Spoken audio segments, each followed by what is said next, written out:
भावेश गजपाल एक बार पुनः आपके साथ आपके अपने YouTube चैनल लक्ष्य विद भावेश गजपाल में। यदि आप चैनल पर नए हैं तो चैनल को सब्सक्राइब जरूर करें, साथ ही बाजू में जो बेल आइकन है उसे प्रेस करें, उसे ऑन मोड पे रखें ताकि जैसे ही मैं कोई नया वीडियो डालूं मैथमेटिक्स के टॉपिक से रिलेटेड तो आपको वीडियोस प्राप्त हो सके।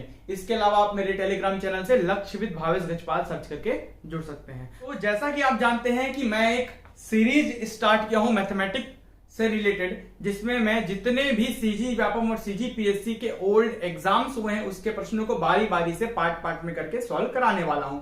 उसी कड़ी में ये दूसरा पेपर है। इसके पहले मैंने आपके संपरीक्षक के पूरे प्रश्नों को सॉल्व करा रखा है। अब मैं एसएमएस जो 2018 में हुआ था, एसएमएस जिसे हम मंडल संयोजक कहते हैं, उसके सीजी व्यापम के प्रश्नों को सॉल्व कराऊंगा। कुछ 2-3 पार्ट में ये पूरे इसके क्वेश्चन सॉल्व हो जाएंगे। तो आज पहले पार्ट में हम देखते हैं सबसे पहले क्वेश्चन नंबर 1 को। तो प्रश्न क्रमांक 1 बाजू में प्रश्न चलते रहेगा, आपको उसको पढ़ना है, यहां पर मैं सॉल्व कराऊंगा। किसी अधिक कोण त्रिभुज के दोनों न्यून कोणों का योग 70 डिग्री है और उनका अंतर 10 डिग्री है, तो त्रिभुज का सबसे बड़ा कोण होगा। सबसे बड़ा कोण निकालना है। अधिक कोण त्रिभुज कहने का मतलब है जिसका एक कोण अधिक हो। तो सपोज हम मान लेते हैं कि ये कोई त्रिभुज है जिसका एक कोण अधिक है। ये कोण जो क्या बोल रहा है, इसमें दो छोटे कोण है बोल रहे हैं, दोनों न्यून कोण। दो न्यून कोण होते हैं। एक अधिक कोण त्रिभुज में ये बड़ा कोण है, अधिक है, ठीक है, और दो न्यून है, ये छोटा है, ये छोटा है। एंगल देख रहा है, ये और ये ऐसा, ये छोटा है जबकि ये इतना बड़ा है, मतलब ज्यादा बड़ा एंगल होगा। तो दो छोटे एंगल और एक बड़े एंगल होते हैं, मतलब दो न्यून कोण होते हैं और एक अधिक कोण होता है। तो अधिक कोण का मान निकालना है। इसका मान मान लेते हैं, इसको x मान लेते हैं, इसको y एज्यूम कर लेते हैं। दोनों न्यून कोणों को, ये पहला न्यून कोण है, ये दूसरा न्यून कोण है, दोनों न्यून कोणों का x और y एज्यूम कर लेते हैं हम, ठीक है। और उनमें से दोनों का योग क्या है, 70 है, दोनों न्यून कोणों का। तो पहला क्या बोल रहा है, जैसा क्वेश्चन में बोल रहा है ना, बस वैसे ही फॉलो करना है, कुछ एक्स्ट्रा चीजें करने की आवश्यकता आपको है नहीं। तो x प्लस y की वैल्यू दे दिया है आपको, दोनों कोणों का योग 70 डिग्री, और दोनों का अंतर बोल दिया है, उनका अंतर 10 डिग्री है। मतलब आपको दोनों न्यून कोण जिसे हम x और y माने हैं, दोनों का अंतर है 10 डिग्री। बस आपका आ गया रेखीय समीकरण, लीनियर इक्वेशन। आप काट लो, इसको काट लो y को, ठीक है, दोनों को जोड़ लो। 2x इक्वल्स टू 80, 2 एकम 2 से 40 बार में कितना, x की वैल्यू 40 डिग्री। मतलब आपका एक कोण आ गया ये वाला 40 डिग्री और दोनों का योग है 70 डिग्री। मतलब दूसरा वाला कोण कितना होगा, 30 डिग्री। 40 30 70, 40 में से 30 गया 10, 40 और 30 को जोड़ोगे 70, सही हो गया इक्वेशन। तो एक 40 है, एक 30 है। अब आपको पता है कि त्रिभुज के तीनों कोणों का योग, किसी भी त्रिभुज में तीनों कोणों का योग हमेशा कितना होता है, 180 अंश होता है। मैं मान लेता हूं इसको x और इसको y माने ना, इसको मान लेता हूं z एंगल। z एंगल जो कि क्या है, अधिक कोण है। क्या है भाई, आपका अधिक कोण है, इसको निकालना है, ठीक है। तो त्रिभुज के तीनों कोण x प्लस कोण y, ठीक है, प्लस कोण z बराबर 180 अंश, ठीक है। x और y की वैल्यू आपने निकाल रखी है, 40 और 30। कोण z एक अधिक कोण है, इसको निकालना है।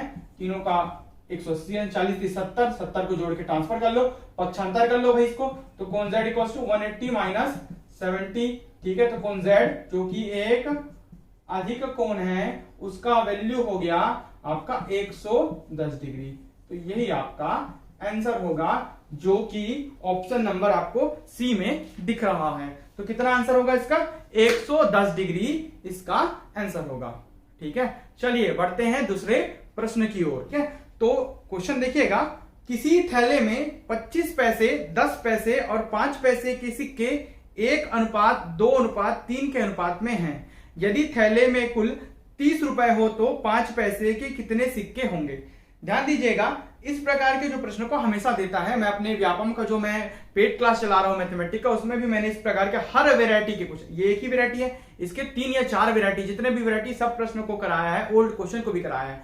सीजीपीएससी के भी पेड क्लास में मैंने इसको कराया है। तो यहां पर आपको मैं इसको सॉल्व करने का तरीका बता देता हूं। सबसे पहले बोल रहा है किसी थैले में, क्वेश्चन नंबर 2 आज का एसएमएस 18 का, ठीक है, मंडल संयोजक का, 25 पैसे, 50 पैसे, 10 पैसे और 5 पैसे के सिक्के हैं। सबसे पहले तो ध्यान दीजिएगा, 25 पैसे के सिक्के हैं, 10 पैसे के सिक्के हैं और 5 पैसे के सिक्के हैं, ठीक है। ध्यान देना है सबसे पहले कि इनका यूनिट बराबर है कि नहीं है। अगर ये रुपयों में दिया रहता, एक पैसे में दिया रहता, तो तीनों को बराबर करते, या तो तीनों को रुपयों में लाते या तो तीनों को पैसों में लाते, तब हमारा क्वेश्चन बनता। लेकिन यहां पर ऑलरेडी पैसों में दिया है तो इसको कोई भी चेंजेस करने की आवश्यकता है नहीं। बताया था इसके बहुत सारे वैरायटी हैं, मैंने अपने पेड क्लास में भी बहुत सारी चीजों को बताया हुआ है। चलिए देखते हैं सबसे पहले हम, तो इनमें सिक्कों की संख्या, तो सिक्कों की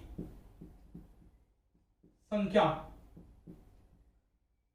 तो सिक्कों की संख्या का अनुपात कितना है, 1:2:3 है।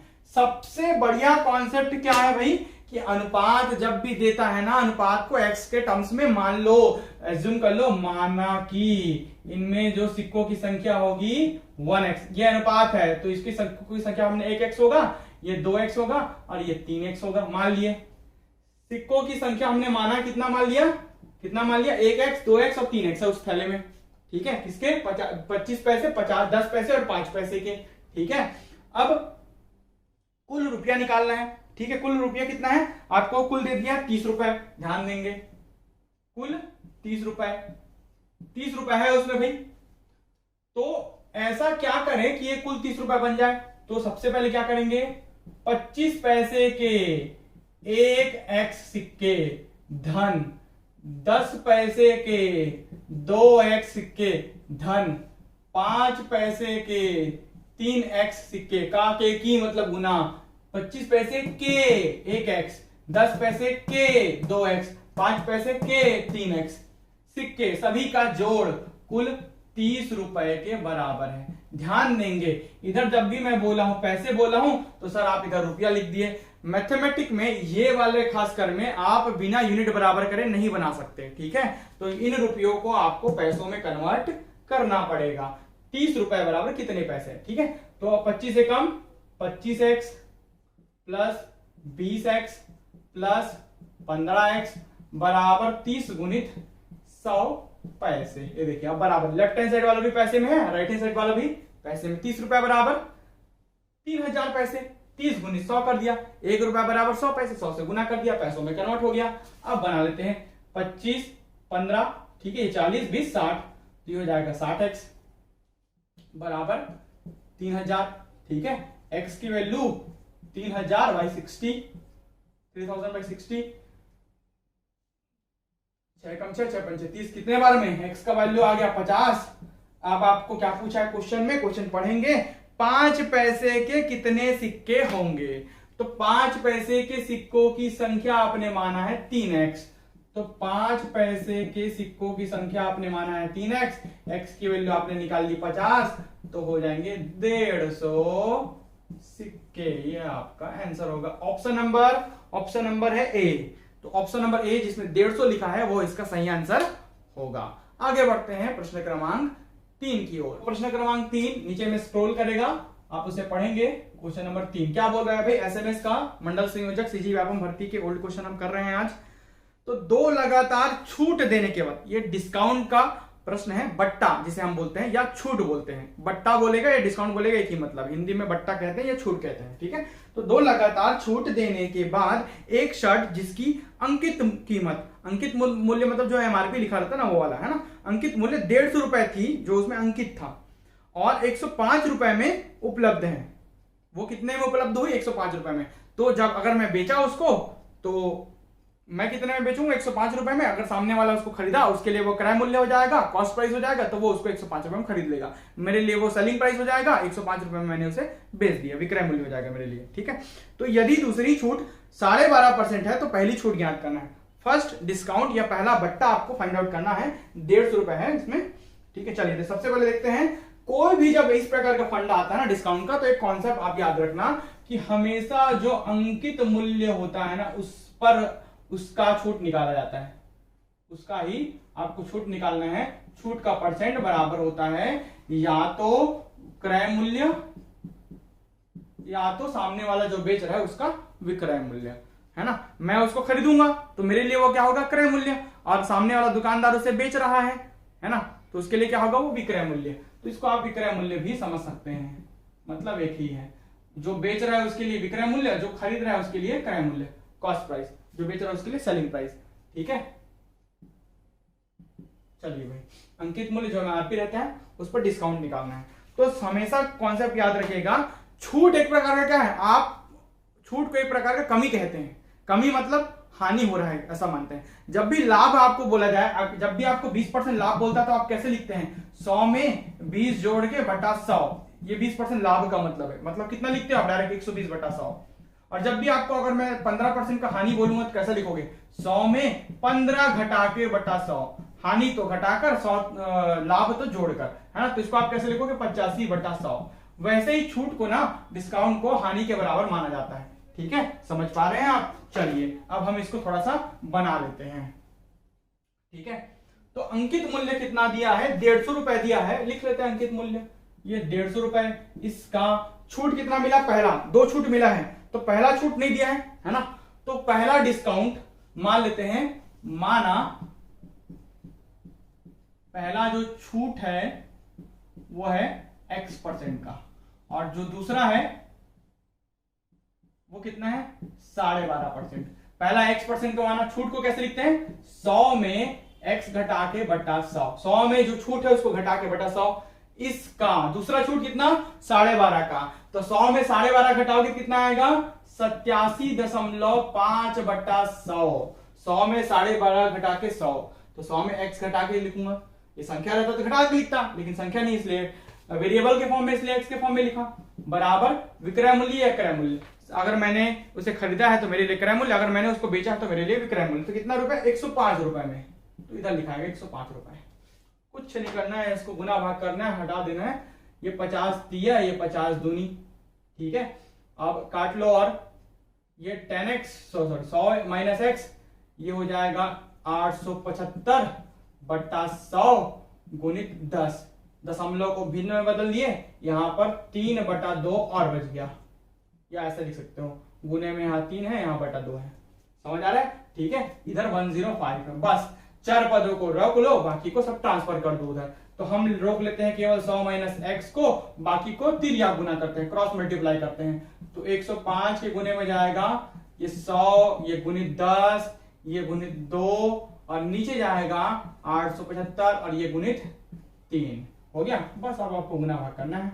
100 माइनस x काट लो, सबसे आसान है 5 से काटना, इकाई अंक 5 दिख रहा है, 5 दूनी 10, 5 एकम 5, 5 सत्ते 35, 5 पंचे 25। ठीक है, तो अब और काट लो, 5 से 5 20 हम 100। ठीक है, 5 तिया 15, 5 पंचे 25 हो गया। और किससे कटेगा, 3 से कट जाएगा क्या, हाँ देखो, 3 एकम 3, 3 तिया 9, 3 पंचे 15, 35 एकम 35 एकम, क्या बच गया इधर 20 गुणित 2 गुणित 2, तो 100 माइनस एक्स बराबर 20 गुणित 2 गुणित 2, मतलब 100 माइनस एक्स बराबर 80। एक्स बराबर, या एक्स को इधर ले जाओ, 80 को इधर ला लो, तो 100 माइनस 80 बराबर एक्स, एकदम एक एक लाइन बता रहा हूं, 20। एक्स की वैल्यू कितनी है, 20, ये क्या 20%, ये इसका आंसर होगा। तो x पहला छूट कितना निकला, 20% पहला छूट है, और दूसरा 12.5%। तब उसका जो क्रय मूल्य, या जो मैं दुकानदार जो बेचेगा विक्रय मूल्य है ना, या मैंने जो खरीदा वो मेरे लिए क्रय मूल्य, वो 105 रुपए होगा। तो कहने का मतलब इसका आंसर आएगा बी। ऑप्शन में क्या दिया है, बी इसका सही आंसर है, 20%। आई होप आपको ये समझ आ रहा होगा। अब बढ़ते हैं एक और प्रश्न की ओर। प्रश्न क्रमांक 4 स्क्रॉल कर रहा है बाजू में, देखिए, यदि किसी एक व्यक्ति के दैनिक उत्पादन का 33.1/3% दूसरे व्यक्ति के दैनिक उत्पादन का 50% हो, मतलब बराबर हो बोल रहा है। यदि दूसरा व्यक्ति 1500 स्क्रू का उत्पादन एक दिन में करता है, तो पहला व्यक्ति कितने स्क्रू बनाएगा। जो दैनिक उत्पादन है पहले व्यक्ति का, जो स्क्रू बनाने का है, वो आपको निकालना है, फाइंड आउट करना है। मान लेते हैं क्वेश्चन नंबर 4 में, मान लेते हैं पहला व्यक्ति का दैनिक उत्पादन है x, तो पहले व्यक्ति के स्क्रू बनाने का जो दैनिक उत्पादन है, जितना स्क्रू बनाएगा दिन भर में, वो x है। ठीक है, इसका 33 सही 1/3% बराबर है दूसरे व्यक्ति के दैनिक उत्पादन, मतलब जो कि दिया है क्वेश्चन में 1500 के की मतलब गुना इसका इतना % बराबर है इसके कितने % के, 50% के, दूसरे व्यक्ति के दैनिक उत्पादन के 50% हो। ये इसका जो दैनिक उत्पादन है ना, उसका 33 नहीं 1/3%, जो दूसरे व्यक्ति के दैनिक उत्पादन के 50% के बराबर हो बोला है, इसके बराबर हो, तो बराबर लिख लिया भाई, कुछ नहीं करना है यार, इसको 3 33 या 99 और 100, ये हो जाएगा 100/3। प्रतिशत को हटाने के लिए देखिए, प्रतिशत लगाने के लिए 100 से गुना प्रतिशत लग जाएगा, प्रतिशत हटाने के लिए 100 से भाग प्रतिशत हट जाएगा। ठीक है, प्रतिशत हटा दो या प्रतिशत कट जाएगा, कर लो भाग, सबसे अच्छा कॉन्सेप्ट है भाग कर लो, प्रतिशत हट जाएगा। ये 1500 गुणित 50/100, 50% को लिखेंगे हम 50/100 और 33 सही 1/3% को लिखेंगे 100/3/100, है ना। चलो x को रोक लो, बाकी को क्रॉस मल्टीप्लाई कर लो। 1500 गुणित 50/100, ये 3 और 100 ऊपर चले जाएगा और ये ऊपर वाला 100 नीचे आ जाएगा। क्रॉस यहीं पर क्रॉस कर सकता था लेकिन एक स्टेप ले गया, 50 से कम 50 दूनी, ताकि आप एक और स्टेप सीख लो। ठीक है, तो ये हो जाएगा, काट लो आप इसे, तो ये हो जाएगा आपका कितना 750, 750 किया कर लो, 750 गुणित 3 कर लो। ठीक है, तो कितना 75 किया 225 में 1 0 लगा लो। कितने उत्पादन, दैनिक उत्पादन किसका, स्क्रू का, कितना है 2250। ये आपका आंसर होगा ऑप्शन नंबर सी। तो ऑप्शन नंबर सी इसका सही आंसर है। 2250 करेगा पहला व्यक्ति दैनिक उत्पादन, तो 2250 का 33/3 जितना आएगा ना, निकाल के देख लेना, उतना ही आएगा 1500 का 50%। दोनों वैल्यू आपस में बराबर होंगे, देख लेना, इसका निकाल के देखना 2200 का 33.3% और वैसे ही निकालना 1500 का 50%। दोनों की संख्या जब बराबर आई, बराबर आ रही, मतलब प्रश्न आप सही बना रहे हैं। ठीक है, तो इस प्रकार, और जो इसके पार्ट 2 है एसएमएस के, CGPAPM मैथ के, ठीक है, जिसमें पार्ट 2 इसको अगले वीडियो में मैं कवर कराऊंगा। वीडियो में अंत तक बने रहने के लिए बहुत बहुत धन्यवाद। यदि वीडियो पसंद आता है वीडियो को लाइक जरूर करें, साथ ही इसको अन्य लोगों तक, जरूरतमंद लोगों तक शेयर करें, ताकि उनको प्रश्न मिलते जाए। और आप भी एक कॉपी में नोट करते जाए, आपके पास पूरे प्रश्नों का संग्रह हो जाएगा। प्रश्न तो मैं लिख दिया हूं और आपको उत्तर भी मिलते जाएगा। एक कॉपी बना लीजिए, लिखते जाइए, जब भी आप उनका कोई पेपर दिलाने जाएंगे एक बार सभी प्रश्नों को एक बार देख लीजिए। इसी में से ही तो प्रश्न आएंगे आपके नए जो पेपर में प्रश्न आते हैं, जितने भी ओल्ड 2-3 साल के प्रश्नों को मैं करा दूंगा ना, उसी में से ही प्रश्न फंसेंगे, उसी वेराइटी के। उसी में से कहने का मतलब है उसी वेराइटी के। सर आप तो बोले थे उसी में से आएगा, ऐसा नहीं भाई, उसी वेराइटी के बनाने के टेक्निक वही रहेगा, वेराइटी वही रहेगी, वैसे ही प्रश्न पूछे जाते हैं व्यापम में। आप पुराना कोई भी पेपर उठा के देख लीजिए। धन्यवाद।